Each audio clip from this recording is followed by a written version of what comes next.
বন্ধুরা, তোমাদের কাছে একটা নতুন ভিডিও এনেছি। সম্পূর্ণ আমাদের বিকাশ দাদা আছেন, গোপুলের বাবাই আছেন।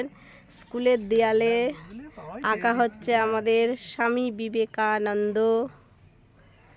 আর দাদা খুব সুন্দর আঁকে। যদি কেউ আঁকার বিষয়ে যোগাযোগ করতে চান, আমার ভিডিও দেখে আমার সঙ্গে বলবেন, তবে আমি ওনার নম্বর দেবো, নাহলে সরাসরি দেবো না, তাহলে আমার ভিডিওটা কেউ দেখবে না।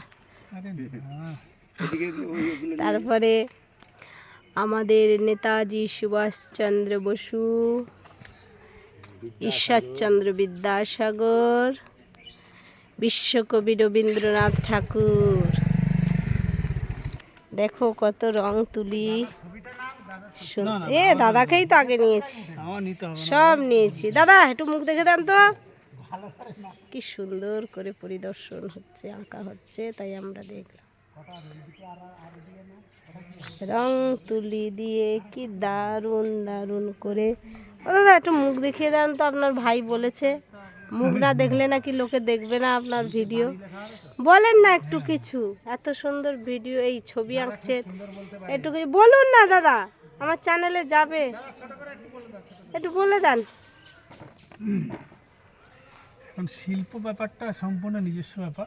হ্যাঁ, এটাকে ফুটিয়ে তুলতে গেলে মূলত একটা ভেতর থেকে আধ্যাত্মিক ব্যাপার আনতেই হবে, এবং সেটার জন্য ভক্তি দরকার।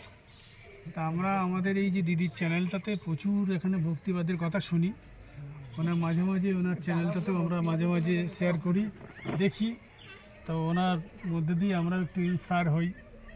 ছবিটা তারই একটা অংশ। ধন্যবাদ দিদিকে। তা মুখটা পুরো দেখান একটু। এই তো দাদা, ইনি আমাদের সর্বকালের দাদা, সবার দাদা। তো যাক, সবাই ভালো থাকবেন। আমার ভিডিওটা বেশি বেশি করে শেয়ার, লাইক, কমেন্ট করবেন। আরেকজন আছে, ওদিকে যাওয়া যাক, দাদা আঁকুক, তাই তো দাদা? হ্যাঁ, এই একজন। জয় নিতাই, রাধে রাধে, হরে কৃষ্ণ। বন্ধুরা, আমরা এসেছি বামনপুকুর হাই স্কুলের সামনে। এদিকে দেখুন, এক শিল্পী কি সুন্দর বঙ্কিমচন্দ্রকে ফুটিয়ে তুলেছেন, বন্দে মাতরমের স্রষ্টা। আর আমাদের শিল্পী মহাশয় দেখুন, এইদিকে একটু মুখটা ঘুরালে ভালো হয়। হ্যাঁ, এই যে আরেকটা হবে, ওদিকে আরেকটা হবে।